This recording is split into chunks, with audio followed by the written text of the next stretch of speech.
On mic today, we have Rebecca Hanson, star of, among other things, Mystery Science Theater. How are you doing this fine day? I'm great, Aaron. Thanks for having me. How are you, sir? I am doing fantastic. Please don't mind my dog behind me. I couldn't get her to move. Mine is on the floor behind me, so we're in good company. Okay. Well, maybe they can do a podcast themselves later on. I think that's why he's here. He wants to be interviewed. So, well, what's your dog's name? May I ask, really? Polina. Quickly? Polina. Hi, Polina. Hey, Polina. And your dog? Trond. Trond. Trond. Is there a D on the end of that? Yes, it's Norwegian. Trond. Yep. Okay. Trond. That is so cute. I wish I could show you, but he's on the floor and I can't pick up my. Yeah, sure. That's quite understandable. He's a black lab. He's great. Best dog ever. Thanks. Except when there's chocolate around. Except when there's any food around. He just eats everything. But hey, that's his gift, and I don't want to stifle it. Well, I do. I have to. But anyway, we're getting off course. That's all right. Hey, dogs are one of the most positive things in the world. So. Oh, totally. So, I'm a huge fan of MST3K. Me too. And not only I did you a disservice by saying that you're a star, but you're also a writer on there too, and the writing on MST3K has always been top notch. Yeah. But unlike some of the other cast members, you have a unique quality in that you're a lot closer to me in age than some of the others. So I feel like we kind of grew up with it, unlike everybody else. Yeah, let's see. I mean, all of us did grow up with it. I think I learned about it more when I was in college, because that's how old I was, because I'm early 40s. Mm-hmm. And I feel like, a lot of the cast is like mid to upper 30s. Mm-hmm. And then there's like the original cast members that pop in here and there. What I was getting at, yeah. Oh, okay. I wasn't sure if you meant like this current cast or previous casts. Yeah. The original cast, being adults when I was a kid, because I'm about to hit my 40s. Okay. And I just have to ask, what's it like seeing something, growing to love it, and then saying, hey, would you like to have a turn being on the show? I have to say, when it was first brought up to me, before the Kickstarter was even a thing, I was helping Joel Hodgson at a Comic Con or a Wizard World convention. Mm-hmm. And he had just been featured in Wired magazine. There was a great article in Wired. This must have been like 2014-ish. Mm-hmm. And he said something to the effect of like, well, I'd love to get it started up again. I don't know if I ever will, but if I did, do you think you'd want to maybe write for it? And I instantly started crying on this escalator as I was writing it with him. And I was like, yeah, I think it'd be okay. Like, sure, Joel, I guess if I had to. Like, I couldn't compose myself. It was just the possibility of it made me just absolutely start crying in public. And I don't normally do that. And then the Kickstarter happened, and he called the next day after it had, raised all that money, and was like, hey, we got this money. Do you want to write on MST3K? And I was like, yes, please. Yes. And then he was like, hey, do you think you'd want to be another character, like an on-camera character, like a clone of Pearls? And I was like, yes, Joel, anything you ask me, I'm just going to say yes to. So like, yeah. So it's,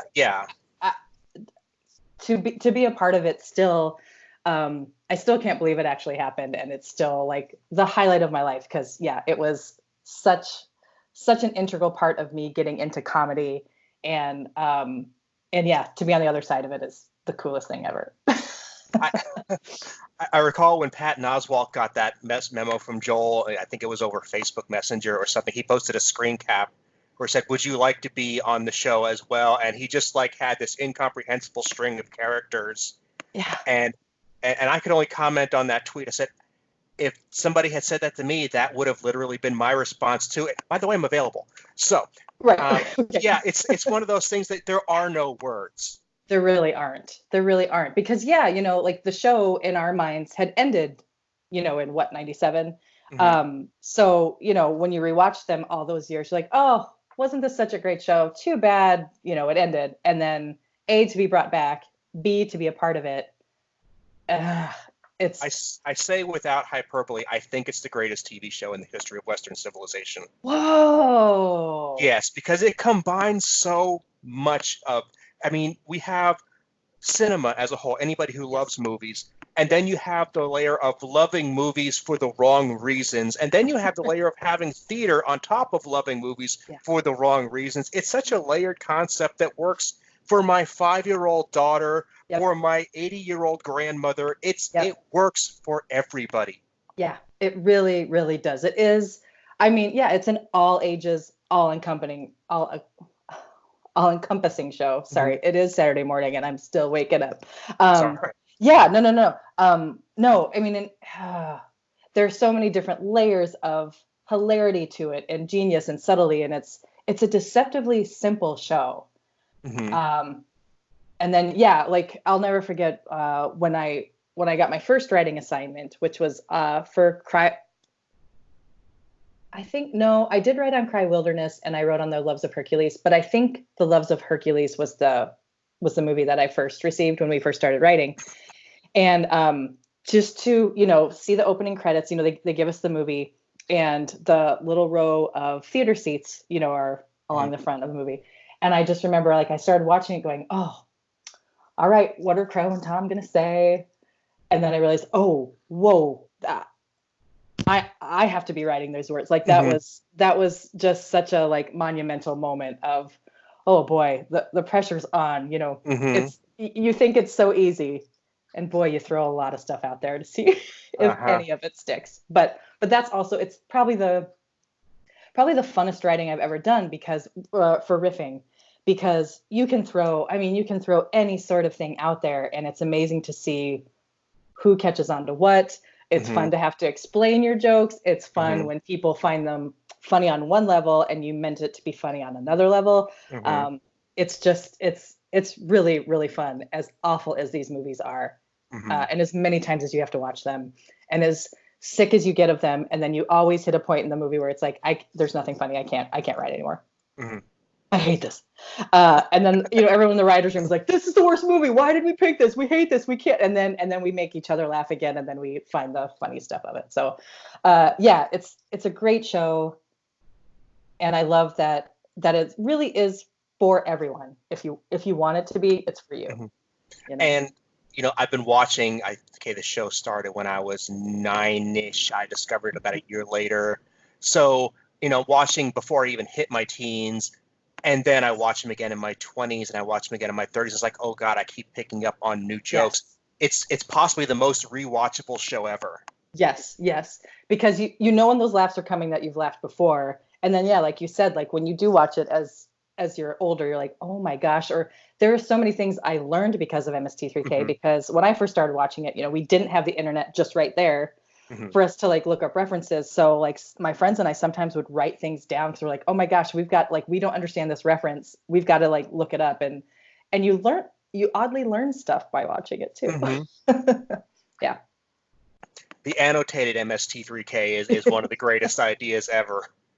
Just people who have actually gone through and just line by line said, this is what this riff means. This is what that riff means. I didn't know that. Oh, annotated MST3K.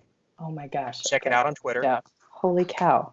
See, I'm even learning stuff as a fan and as a, I guess, insider, even though I still don't think of myself as an insider, but I guess I am. What is it? Annotated MST3K? Annotated MST3K. All right. Thanks. Wrote it down. Okay. Yeah. It's been really great. And among other things, you are in one of my favorite art forms, stand-up comedy as well. Yeah, well, I don't do a ton of stand-up per se. I do more improv. Okay. Which there is a difference, but I think 2020 might be the year where I get some guts and maybe try a little stand-up. What does that look for? What does that look for? Well, for whatever reason, stand-up comedy is a little intimidating to me because I guess I'm just more comfortable not having a script. And I'm more comfortable like just improvising, and I do prefer to perform with people. And so that's what you kind of do at improv. With stand-up, it's just you, and you have to be, well, I don't think you have to be, you kind of have to be methodical in some of your comedy. And it's just one of those things that it's been oddly intimidating to me, but it shouldn't be because I've been doing comedy for so long. I should just be able to do this. So I think 2020 will be the year Rebecca Hanson like does some open mics and does stuff like that. Number one, keep me in the loop on that. I want to know. Okay. Number two, that is the most interesting thing, that you actually feel more comfortable going off and being thrown to the wolves Yep. than to have a script in front, because that's like the opposite of what 90% of comedians I've ever heard talk have said. And yeah, can you go into that a little more? I mean, sure. I'll try to.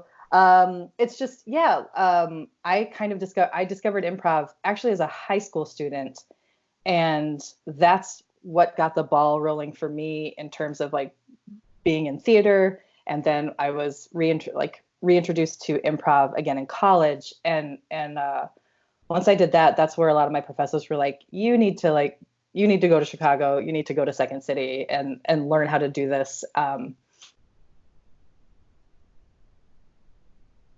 fine, and I do like scripted things, but boy, being able to just come up with stuff off the top of my head and just even kind of surprise myself with what I'm saying is just really fun. It's the funnest rush you'll ever get in your life, I feel. So it's always just been a very freeing, very liberating thing for me. And moving to Chicago and working at Second City and Improv Olympic and Comedy Sports. And then I was on a ton of different independent teams and doing musical improv and stuff. It's just so fun when you're with a group of people and we don't know where we're going, but we are definitely getting there together. It's just really exhilarating. So once you kind of get comfortable not knowing what you're going to do and getting comfortable just falling flat on your face in front of people, it's not literally, well, sometimes you actually do physically fall, and then you just make it funny. And I feel like with improv, people are a little more willing to forgive you if it doesn't go so well. What they don't understand is when it does go really well, that you didn't know it was going to. They're absolutely convinced that you've scripted it, and that's not the case. Like we just improvise. So yeah, improv for me has always just been more comfortable, and I've been doing that for so long that it just doesn't faze me anymore in regard to like, oh, what if I'm really bad? And because of that, I've gotten to perform with, some of my comedy heroes, and it's just been really fun to do that with them and have that experience. And it only happens that one time, and then it's gone, and that's kind of a bummer. But it's fun to like keep chasing that. Does that make any sense? Oh, totally. Okay. We missed a second or so of it, but I don't think it's. I think the message got through. Okay, it's fun, is what I'm saying. I think it's fun. When you talk about performing with your comedy heroes, do you have any good stories? Boy, when I was an understudy at Second City, so I was just understudying one of the touring companies. It was one of my first gigs ever with Second City. The Second City is an improv sketch comedy theater in Chicago. I don't know if everyone knows that, so I'll give everyone that context. Some of its famous alumni include John Belushi, Tina Fey, Stephen Colbert, Steve Carell, like people you might have heard of once or twice. Yeah, you might have seen those people somewhere. But I, as an understudy, one of my first shows with Second City, I actually got to do with Rachel Dratch. Rachel Dratch is a Second City alumni. She's also a Saturday Night Live alumni. I think her most famous character would probably be Debbie Downer. And then she also did she had a Boston character that she did with Jimmy Fallon a lot. And when Rachel Dratch was on stage at Second City, she was in a cast with Tina Fey. And they wrote a scene called Wicked. And it's not about the play Wicked. It's about living in Boston. You know how you always say wicked, wicked smart, wicked. And it's this mother-daughter scene. It's a really funny scene that Rachel and Tina wrote. And I got to do Tina Fey's part with Rachel for this live show that we did. And it was it was really fun to do a show with her because I had been watching her on Saturday Night Live for all those years. I'm actually taller than her, and I'm not very tall. So that was cool to be like a taller person on stage. Mm-hmm. That's just a personal thing. But yeah, it was 5'5", so. Okay, yeah, I'm 5'4". And, it was interesting to see. I think Rachel was just as nervous as all of us in the cast were, which was so funny to me because, she's this powerhouse performer. But it was just cool to like see that other side of her and just to have fun with her. So yeah, doing a show with her was really, really fun. And it was one of my first, Second City experiences. So I feel really fortunate with that. Yeah. So if you could move the art form forward, if you could put together your own improv event, what would you like to do? Oh boy, that's such a good question. I have to say, like, as much as it's been done on television, there have been some pretty okay TV shows for me, and I think everyone would agree with me. Like, improv is best live when you're in a theater with people, like all feeling that same kind of energy. So I don't know, like sometimes I think, oh, wouldn't it be fun to have a live stage thing and then do I'm going to blank on it, that Riff Tracks does with the Phantom. What's the word I'm looking for? Riff Tracks. When they like they'll show like, how they'll like show the movie. When Riff Tracks had the anniversary show and Joel and Jonah came, like the MST3K, like, and like they were all in Minneapolis together, but then you could go to theaters and watch it. The simulcast. Yeah. Oh yeah, like if you could do a simulcast thing like that, that would be kind of fun improv wise, but you kind of have to be in the same space for it to really happen. Yeah. So, and I think that's another reason why I love it so much is because it is such a specific and rare thing. You can't quite mass produce it. Mm-hmm. I would actually say I could see that. You use the Riff Tracks is a great example. They have their simulcasted live events, and for a while when Cinematic Titanic was touring, they had live events, and they would try to put those on DVD. Yep. And I like it. Yeah. But there's a definite, it doesn't quite translate. It's either a studio production on a recording or it's completely live. You can't do that halfway. It's really tricky. Yeah. I know a lot of people wanted the MST3K live touring shows, to be available on DVD. And as fun as that would have been, it's just tricky to capture all of that properly on camera. So that's why stand-up is probably, that's why I think stand-up is more well-known and it's easier to do because it's just one person. While it's better to be in the same room as, say Patton Oswalt when he's doing his live stand-up, it does translate really well on Netflix specials or other things like that. So I think that's why, stand-up is what it is. And improv is kind of this own weird beast in the corner that once you get to know it, it just gets in your system and it's kind of this weird cult that you join, kind of like MST3K. Like it's just this rabid fan base and you just kind of can't get enough of it. Yeah. So, I mean, I would get somebody to watch MST3K for the first time, and this was more true in the original days than because it's kind of seeped into culture now. Yes. But I would sit somebody down and they would just keep saying over and over, but I can't hear the movie. Yeah. Why are they talking? And to break somebody of that, we're just watching a movie mentality. Yep. It's because you're teaching them a whole new way of appreciating something almost. Exactly. And I'm glad you brought that up because that's totally true. You kind of have to new people, you really have to like train them how to watch it. And then once they know how to watch it, they're like, oh my gosh, and I feel like that's how improv is a little bit too. Like once you kind of know what you're seeing, you're able to process it in a fuller capacity than just like watching a play or something.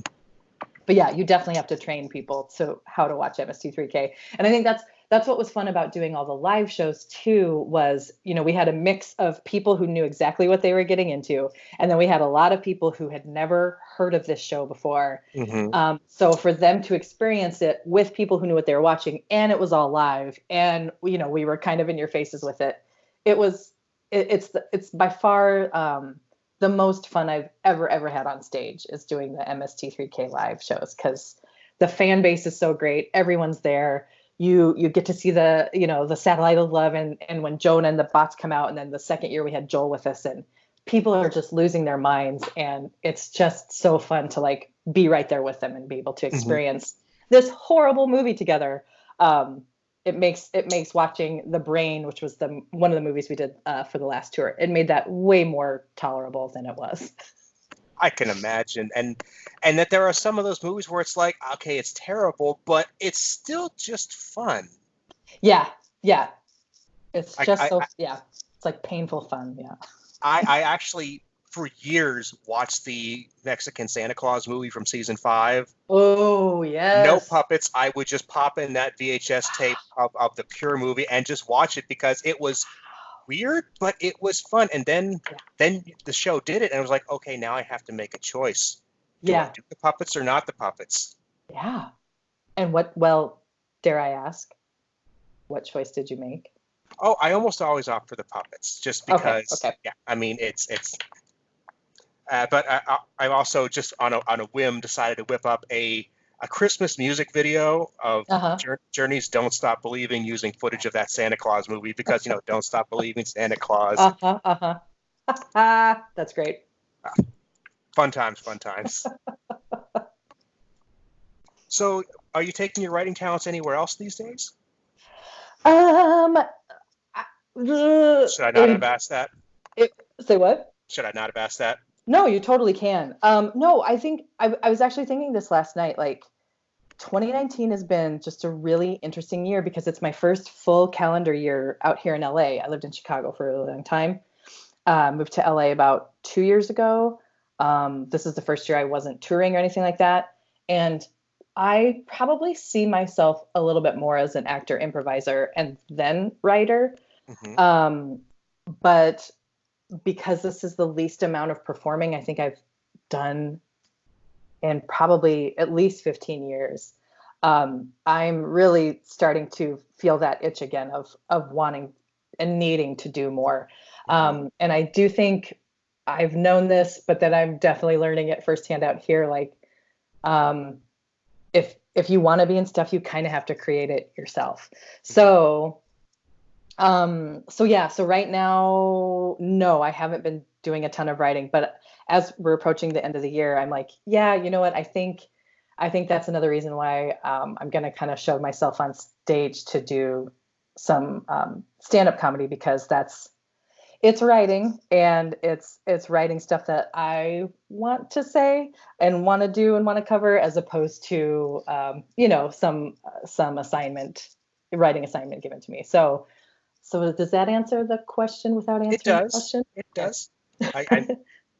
I've learned not to ask about specific projects if the guest isn't ready to talk about that just yet. Sure. I mean, I try to let them volunteer any information they want, but if you don't, I'm like, okay, let's just back off of that. Right. And a lot of times, if you are involved with something, you can't tell anyone. Right. Anyway, and I think it's important, and this is something I'm just learning to be more open about. Like, it is important to see both sides of things. So sometimes, when it rains, it pours. You're so slammed with projects and work, and then other times it does feel kind of like a bit of a drought.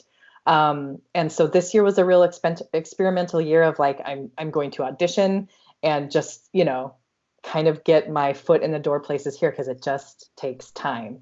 I think a lot of people think, success, or whatever we think success is, just happens overnight.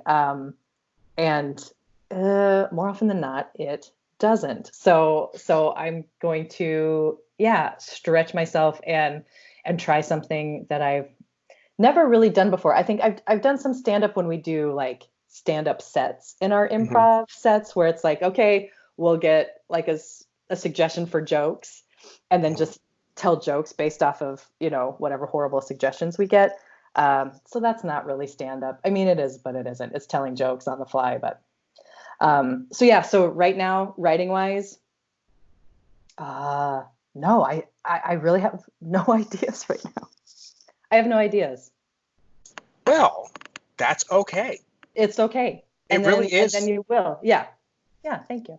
Because for somebody who's into improv, that is a skill that requires your brain to work a mile a minute.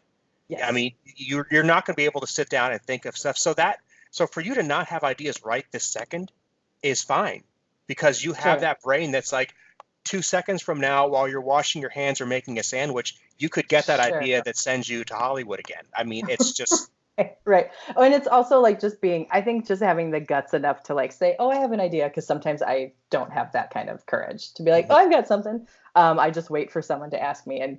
And being the polite Midwesterner that I am, it's nice in some ways, but then not in others. You just have to kind of say, hey, I've got this. Or I want to do this with me. So this past year, it's been fun. My husband and I rent a nice little house here in outside of LA, and we have this weird little theater space that the previous owners converted their garage to this little theater space. So we open that up once a month, and we've had a ton of friends come through and do like maybe some character workshops, or maybe they've got like 7 minutes of a set that they need to whittle down to 5 minutes. Or, you know, they've just got weird, like they've got, oh, I've got this show idea, but I don't know how to pitch it. Can I just work on my pitch?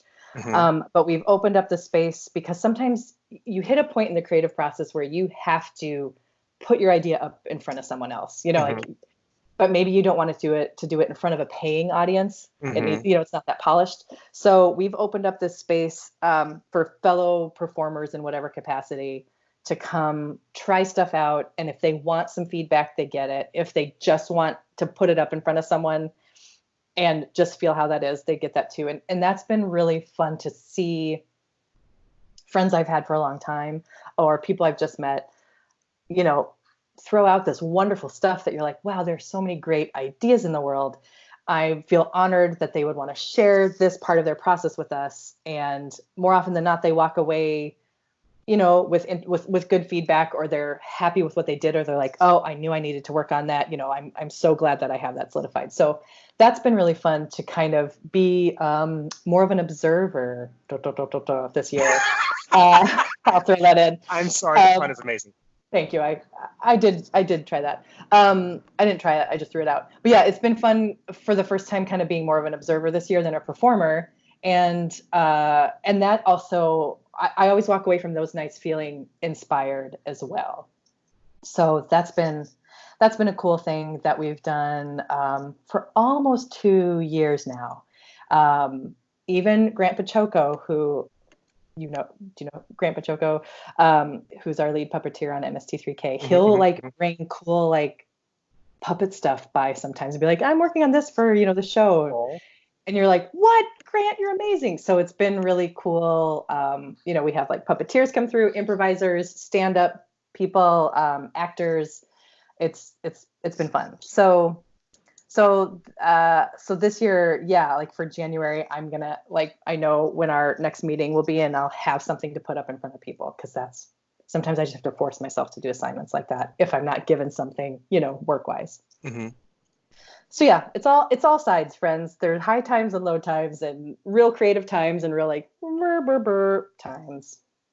Well, making use of the space in your own home is genius, and that's a 21st century concept right there. Is that you know, it says the guy who's recording a podcast in his front bedroom with his dog snoring in the background. I mean, it's like, this is just what we do, because you were saying before that it's hard to get your stuff out there unless you're actually working on something. You just have to make it yourself. You sometimes just have to make your own projects and find somebody to bite on them, which is a really new thing in the world.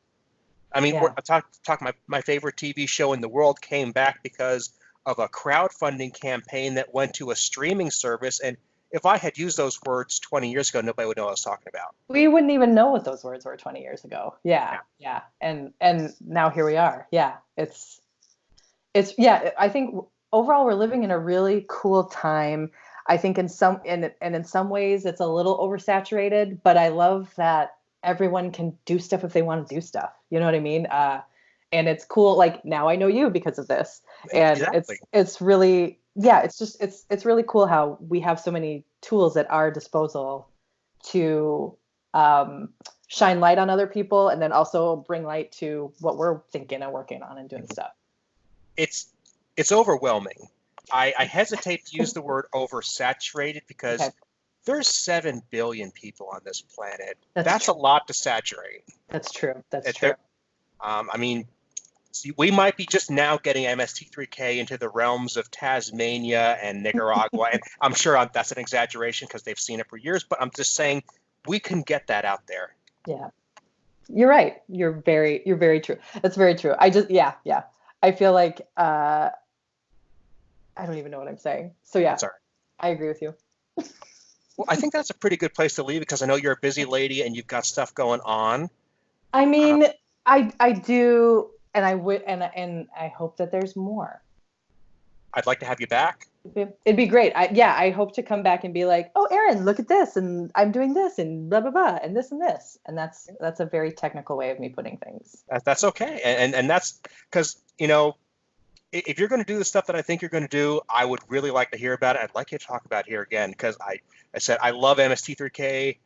I've had some of the previous related people on the show before. I love talking to them. So it's a really, I have to say this, it's a really lovely bunch of people to be with. And I think that's what's been like the coolest thing for me is, yes, this is a show that I've admired for a long time. And I was super intimidated, like, especially like the first day I met Mary Jo, holy cow, I was so nervous. She's freaking Mary Jo. Yeah. And Bill and Kevin, and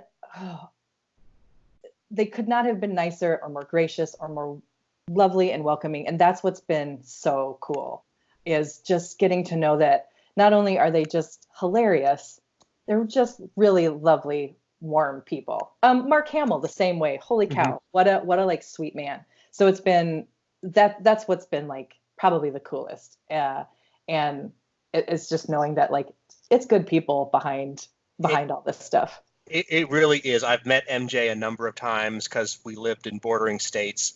Oh, and nice. She was so kind and so sweet to me. And a huge part of the reason I'm writing as much as I am now is directly related to her words of encouragement, which at this point are almost 15 years ago. Wow. And I reach out to her occasionally to say, hey, thanks again for all you've done. And even though it was just a quick chat and an email here and there, it really helped me out at a point in my life where I needed some help. So that's cool. Yeah. And I could say similar things about the others, but MJ especially. Yeah. Sweetly. She's just really, there's no one like her. She's just really extra phenomenal. Oh, yay. That's cool. Of course she was like that with you. Like, that's just how she is. She's just really, really great. I had the same thought the day I met her because I wasn't even sure if I should go up to her at the time. Yes. And I took the risk because, well, it's a long story but the fact is, I'm happy to hear it, but if you don't want to tell it, that's fine. Well, the show had been off for a couple of years at that point. She had just moved to Texas. Okay. And I was reaching out to her because I was trying to get a copy of her book. Mm-hmm. And blah, blah, blah. One thing leads to another. And she says, hey, I'm doing this live show in Texas in a couple of days. Yeah. Would you like to come down as my guest? And I'm like, yeah. Sure. Yeah. It's like, okay. So I go down there and, it's an 8-hour drive from a 6-hour, something like that. And, if you have ever had to go through traffic in both Dallas and Austin, no thanks. It's going to add a lot to your day. Yeah. To say the least. I get down there. The show starts at midnight. Oh, wow. Yeah. So it doesn't wrap up till 2:30 in the morning. Sure. And I didn't get a chance to talk to her ahead of time. So I sit through this. I have a great time. I'm literally 10 feet away from one of my idols. Yes. Who's invited me to be there. Yep. And I'm like, I got to say thank you. Yeah. I mean, you got to say thank you, but it's 2:30 in the morning. She's probably exhausted. She might not even, and it's like, I'm that guy. I don't want to bother somebody. I especially don't want to bother them ready to follow up from exhaustion, but it's like, you got to say thank you. Yeah. Yeah. And I turn around and I talk to her and she's so glad I got there. She's happy. She's this, she's that. And I'm leaving on top of the world. I get home, I crash, I get up in the morning.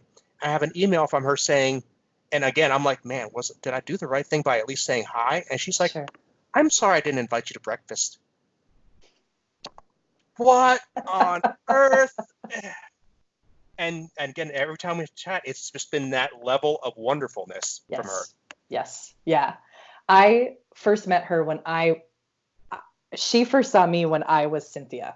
So it was, and she wasn't quite in her Pearl getup yet. So it was, I was like, hi, I'm Rebecca Hanson. I'm playing your clone, Synthia. And she's like, oh my God, whoa. You know, she's like, this is the wig we'll be wearing because we had similar wigs. And I was like, yeah, yeah, yeah. And then it wasn't until the next morning. So we'd had our big, you know, shoot that day. And then the next morning, a bunch of us had breakfast at the hotel we were all staying.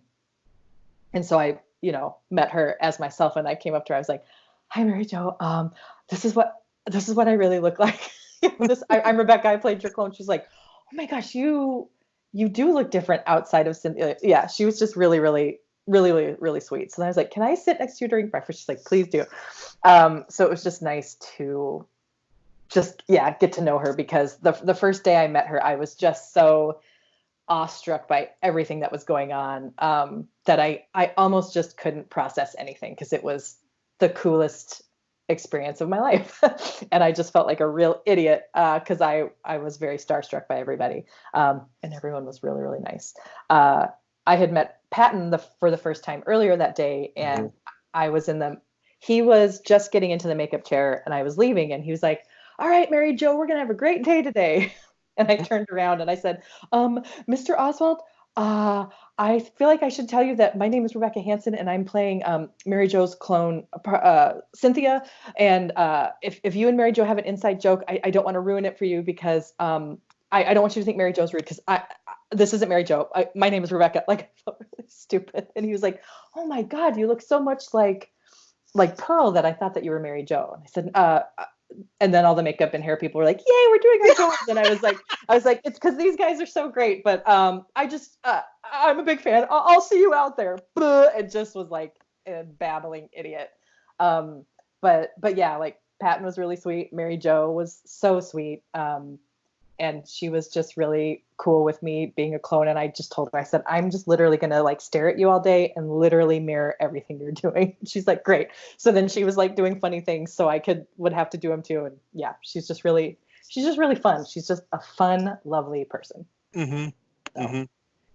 So yeah, I want to take the lead from her and always be that way to anyone who is a fan of the show, because I'm right there with them as a fan. Nice. Yeah. And that's, again, to come back to the beginning of the conversation, that's just being able to talk to you, and you started out as a fan, you get on the show, everything comes full circle. It really did. I memean, yeah, that's the whole reason. The whole reason I even, got into this was, I don't know if you want to hear or if you already know. Please. No. In 2013, when I was living in Chicago, 2013 was the 25th anniversary of MST3K, and Joel and Frank and Trace came to Chicago they did, like an MST3K Q&A panel at the Museum of Broadcast Communications in Chicago. And so it was a rainy November afternoon, and my husband, Tim Ryder, who is also part of MST3K, he's the bonehead, and he writes on it. Tim and I, and then two of our other friends from Second City, went to this panel, and it was my first time seeing any of them live. And it was just really cool to hear and see all of them. And we were going to get a DVD signed afterwards. And Tim was understudying at Second City at the time, and our friend Ross was on stage there. And so we were like, whoa, we should ask Frank and Trace and Joel to see if they'd maybe want to come to the show tonight and maybe do the improv set. And Tim and our friend Ross were too shy to ask. So I was like, well, I'll ask, because I wasn't in that show. So I was like, I'll ask. And we got up to the table, and Joel said, oh, hey, these are the Second City guys. And we were like, what? And unbeknownst to either Tim or Ross, Joel was at the show the night before, so he saw part of the show. And long story short, Joel was, we asked them, hey, do you guys want to come to the show tonight? Do you want to do the improv set? And Frank and Trace were headed out of town right after the panel. I know now, because I've lived on a bus with Joel before. I know Joel goes to bed very early. He's an early to bed, early to rise type of guy. And he was like, oh, I can't make it to a late show, but, maybe would you want to have dinner with us or dinner with me? And we were like, sure. So he found Ross and Tim on Twitter, and we had dinner with him that night, and we asked if we could, bring the other cast members with us. And he was like, of course. And I just sat next to Joel and just talked about like Minnesota. I'm from Iowa. Joel spent a lot of time in Minnesota. We both worked at Valley Fair Amusement Park. at different points in our lives. So I just sat next to him and we just hit it off immediately. And then that's basically how like I came to know him, was just because I happened to be at a panel that he was speaking at. And then, yeah, like about a year later, he asked me to help him out with a convention. So I was in the booth with him and, helping direct traffic, and just spent the whole day with him and was like, what is my life? This is so cool. And then didn't even know that, a year later I'd be writing and being a part of the show. So yeah, so it was, I'm a fan, and that's how it came to be. I also am a trained professional actor and comedian. I feel like sometimes people think, oh, Joel's just picking people up left and right who don't have, they're just fans. We are fans, but we do have skills too that show. And Go ahead. Sorry, I only bring that up because we were doing a panel at a con once, and everyone was asking, all of us how we, got to be on the show, and it kind of sounded like Joel was just like finding people he liked. Which he did, but also like he was looking in, people who are professional writers and comedians and stand-up performers. So yeah, it's a nice combo of like fan, but then also like we have these skills. True, and that just strikes me as an odd observation to make, because I look at the new cast and crew, and I'm not seeing anybody there who doesn't have street cred in their own right, apart from any association with the show. Everybody has a resume. Yeah. I mean, they might love the show, but Joel isn't doing anybody any favors in that regard. He's not. But it's just been interesting to me because it's happened on more than one occasion. Where we're at a con or something and we're doing a panel, and someone will just be like, "Well, I like the show, Joel, so just hire me." and it's like, oh yeah, but we do have like, we all have our various set of skills. Like it was my first time doing like scripted riffing, because I've done shows where we're just improvising riffing things. But I mean, yeah, like I also have been working as a professional actor and comedian for longer than I care to admit. So yeah.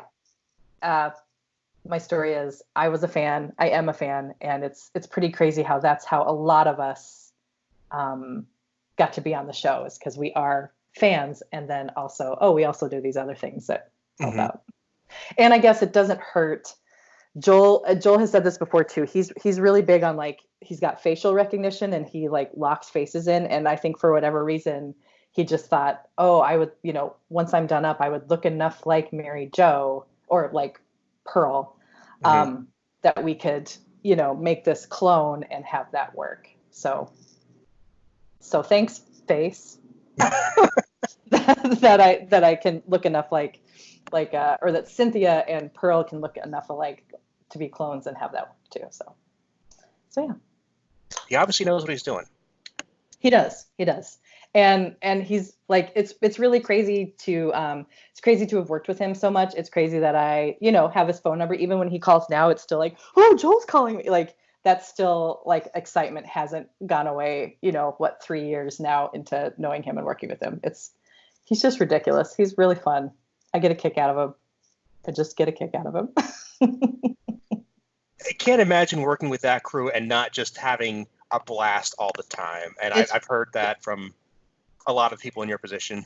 Yeah, it's really like, and especially like touring wise, like living on a bus with these crazy folks. Like, yeah, I mean, living on a bus to me is not an ideal situation, but with the cast and crew that we had for both tours, wow, like it was the best combination of people, and it was great to like work with them, live with them, travel with them. Yeah, it's just, again, everyone is just not only talented, but just really good people. And that's what's a little more important to me, is if you're like a good person. It is. And it's very like, it's really nice to be a part of a show where I'm like, yeah, everyone is just really solid, and it's really nice to have that. And that's legit, because that is one of the criteria I use for the people I invite on here, is that I'm trying to find people who you can say, this is actually the person they seem to be in real life.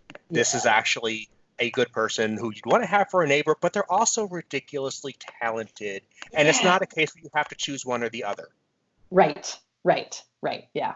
And a lot of these people are so funny that they could be real jerks if they wanted to be, and they're not, which is just really refreshing. And yes, again, something that I hope to emulate from them too, because I unfortunately have been around people who are just, I mean, they're funny, but oh boy, are they tough to be around. And to me, that's just, I don't like it. So it's nice to be part of a project that everyone is just lovely. Mm-hmm. And that's one of the reasons I keep going back to the MST3K well, is because they're to a T all the people that you just want to talk to, and they don't get enough screen time outside of doing the show, in my opinion. Oh, yeah, I guess so. And I think that's what was kind of cool too, was he, other than Patton and Felicia, and Jonah to an extent, like a lot of us weren't necessarily that well known. And I by far, I was living in Chicago at the time for the first season 11 when we shot, so they flew me in to LA for season 11, our first season coming back, but and so I was just so low on the totem pole that I was like, what am I doing here? And Jonah especially just made me feel right at home and like, no, this is yours too. And just like, let's all rock it out together. And I really appreciate Jonah for like being that lovely leader that he is and was, to be like, no, Hanson's here and we're gonna all just, and then being able to like make him and Baron and Hampton laugh, just us goofing around together and being idiots, like that's what's really fun. So yeah, I'm thankful that Jonah kind of helped me feel like, oh, this is just as much mine as anyone else's, and we're all like, holy shit, we're on the SOL, like, our first day on set, we all, like, none of us could think, like, because it was just so surreal to be there. And then as things were happening, we're like, oh, the show is what we want it to be. And we hope that our audience, with the Misties, agree with us, because it's I feel like it kind of just picked up right where it left off. It did in a lot of ways. And that's what was really cool too. Yeah. So yeah. Your pup just like was rolling around a little bit in the background now. Sorry. This is the watching MST3K pose for her right here. Nice. Yeah.